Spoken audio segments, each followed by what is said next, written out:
नमस्कार, फाइटर समाचार में आपका स्वागत है। पेश आज 26 अक्टूबर दोपहर 3 बजे राजस्थान की खास खबरें।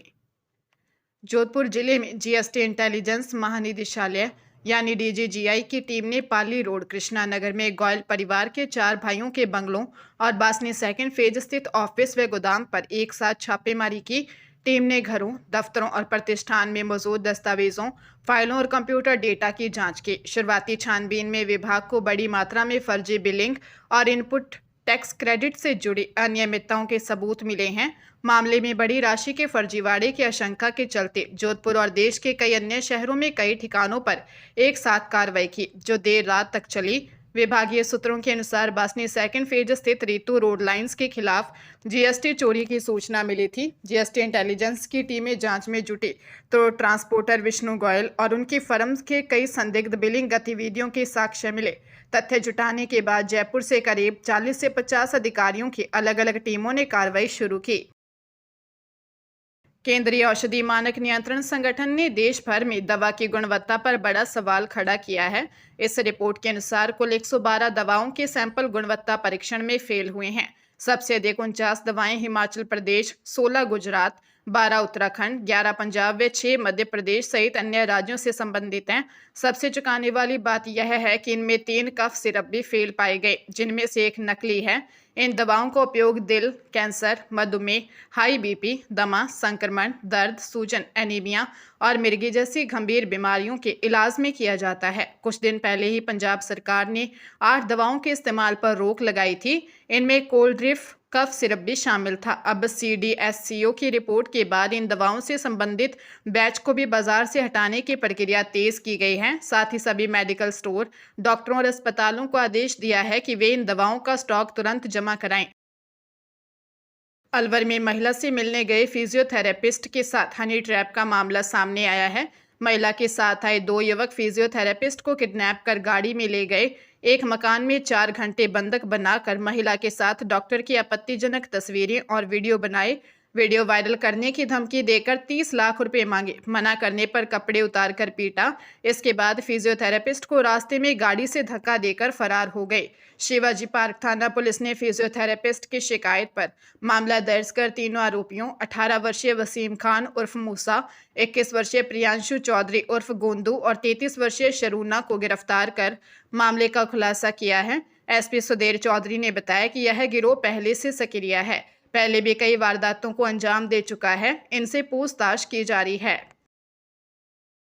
पंजाब सरकार ने शहरों में प्रॉपर्टी के कलेक्टर रेट में बढ़ोतरी कर दी है, जिससे अब रजिस्ट्री करवाना महंगा हो गया है। सरकार के इस फैसले से आम लोगों के साथ साथ प्रॉपर्टी कारोबारियों पर भी असर पड़ेगा। इस साल सरकार 3 बार प्रॉपर्टी के कलेक्टर रेट बढ़ा चुकी है। इस बार सरकार ने बड़े शहरों में 25 से 40% तक कलेक्टर रेट में बढ़ोतरी की है, जिससे साफ है कि लोगों के लिए प्रॉपर्टी खरीदना अब और महंगा हो गया है। प्रॉपर्टी के कलेक्टर रेट फिक्स करने की जिम्मेदारी एसडीएम की होती है। एसडीएम रेट तय करके डिप्टी कमिश्नर को देते हैं और उनकी सहमति के बाद कलेक्टर रेट जारी किए जाते हैं।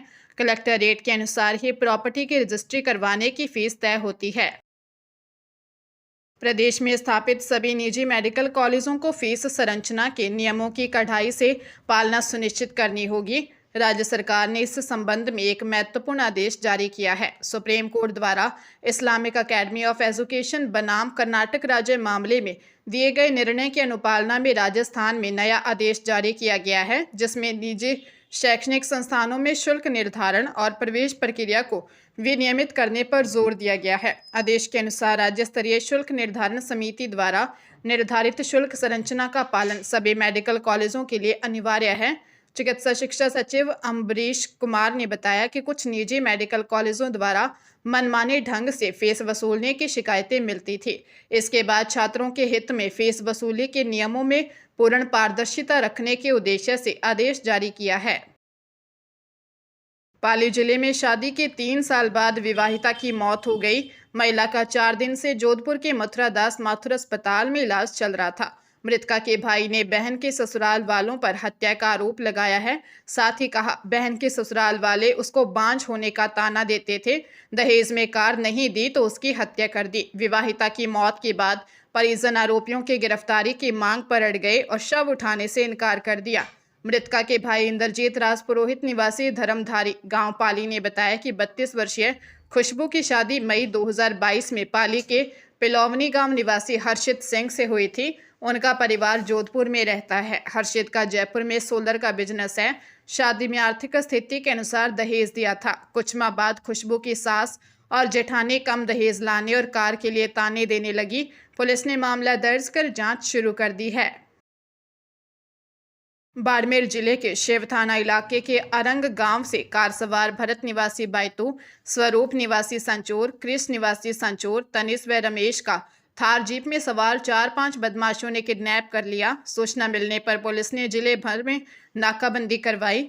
लगातार पीछा करने पर पुलिस ने NH 68 हाथीतला टोल पर कार को रुकवाकर 4 युवकों को छुड़वा लिया। वहीं पुलिस ने अपहरण करने वाले 3 बदमाशों को डिटेन किया है। 2 बदमाश रमेश को थार गाड़ी में डालकर जोधपुर की तरफ ले गए। पुलिस के अनुसार प्रारंभिक पूछताछ में सामने आया है कि जिन युवकों का अपहरण हुआ है उससे जुड़ा एक युवक कुछ दिन पहले एक लड़की को लेकर घर से भाग गया था। इसे रंजिश के चलते बदला लेने की नीयत से अपहरण की वारदात को अंजाम दिया है। हालांकि पुलिस का कहना है कि मामले की संपूर्ण जांच के बाद ही वास्तविक कारण स्पष्ट होगा। हरियाणा कर्मचारी चयन आयोग ने CET आवेदन फॉर्म संशोधन पोर्टल की अंतिम तिथि बढ़ा दी है। अब अभ्यर्थी 28 अक्टूबर तक अपने आवेदन में ऑनलाइन सुधार कर सकेंगे। पहले यह अंतिम तिथि 24 अक्टूबर निर्धारित की गई थी। आयोग ने उम्मीदवारों की सुविधा को देखते हुए यह निर्णय लिया है। एक महत्वपूर्ण निर्देश में आयोग ने स्पष्ट किया कि CET करेक्शन पोर्टल पर केवल 14 जून 2024 या उससे पहले जारी किए गए प्रमाण पत्र ही मान्य होंगे। जिन अभ्यर्थियों ने अपने दस्तावेज पोर्टल पर अपलोड किए हैं उन्हें यह सुनिश्चित करना होगा कि उनके सभी प्रमाण पत्र इस निर्धारित तिथि से पहले के हों। 14 जून 2024 के बाद जारी किए गए किसी भी प्रमाण पत्र को स्वीकार नहीं किया जाएगा। इसी बीच 12,40,000 अभ्यर्थी CET परीक्षा के परिणामों का इंतजार कर रहे हैं। हरियाणा कर्मचारी चयन आयोग द्वारा यह परीक्षा 26 और 27 जुलाई को आयोजित की गई थी।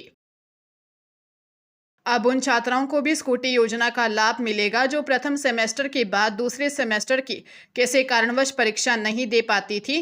कालीबाई भील, मेधावी व देवनारायण छात्रा स्कूटी योजना की पात्रता में संशोधन किया गया है।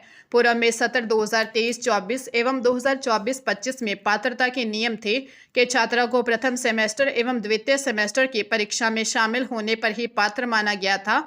लेकिन अभी संशोधित पात्रता के नियमानुसार यदि छात्रा प्रथम सेमेस्टर का परीक्षा फॉर्म नियमित के रूप में भर देती है तो वह भी स्कूटी योजना के लिए पात्र होगी। पहले वो छात्राएं वंचित हो जाती थी जो प्रथम सेमेस्टर के बाद किसी अन्य प्रशिक्षण सहित कई अन्य कोर्स में प्रवेश ले लेती थी। अब उनको ये लाभ मिल सकेगा। वह योजना में आवेदन करने की अंतिम तिथि 31 अक्टूबर है। जोधपुर के लूणी थाना पुलिस ने साइबर ठगी के एक आरोपी को गिरफ्तार किया। लूणी थाना अधिकारी हनुमंत सिंह राज पुरोहित ने बताया कि साइबर क्राइम पोर्टल और थाने में दर्ज शिकायतों के आधार पर एक विशेष टीम गठित की गई थी। टीम ने संदिग्ध बैंक खातों की जांच की, जिसमें राजस्थान ग्रामीण बैंक सतलाना शाखा में पूसाराम के नाम से खोले गए खाते में साइबर ठगी की शिकायतें सामने आई। इस खाते में ठगी के पैसे जमा होने और तुरंत निकाले जाने के सबूत मिले। खाते के स्टेटमेंट से भारी मात्रा में लेन देन का पता चला जो साइबर क्राइम से जुड़ा था। आरोपी ने सुनियोजित तरीके से दूसरों के साथ मिलकर अपने खाते का उपयोग करके लोगों के साथ धोखाधड़ी की है और खाते में अवैध रूप से लाभ प्राप्त किया है। पुलिस ने उसे गिरफ्तार कर लिया। जांच में खुलासा हुआ कि आरोपी खुलवाकर ATM और सिम नंबर को साइबर ठगी करने वाले अपराधियों को दे देता था। प्रदेश में अब बिजली कनेक्शन प्रक्रिया पर उपभोक्ता इंजीनियरों व सिस्टम को स्टार रेटिंग दे सकेंगे ताकि उपभोक्ताओं को मिले फीडबैक के आधार पर सिस्टम व प्रक्रिया में सुधार किया जा सके। जयपुर डिस्कॉम इसकी शुरुआत पहले घरेलू उपभोक्ताओं से करेगा, फिर अन्य श्रेणी के उपभोक्ताओं को जोड़ा जाएगा। धीरे धीरे अन्य सेवाओं को भी इसके दायरे में लाया जाएगा। इसके साथ ही जोधपुर व अजमेर डिस्कॉम भी इसे अपनाएंगे। दावा किया जा रहा है कि प्रदेश में आमजन से जुड़ी सेवाएं प्रदान करने वाले किसी राजकीय निगम अथवा विभाग ने पहली बार निजी सेवा प्रदाता कंपनियों की तरह उपभोक्ताओं से फीडबैक लेने की ऐसी शुरुआत की है। इससे डिस्कॉम अपने विद्युत सेवाओं में सुधार कर इसे कंज्यूमर फ्रेंडली, जवाबदेह व पारदर्शी बनाने की दिशा में काम करेगा।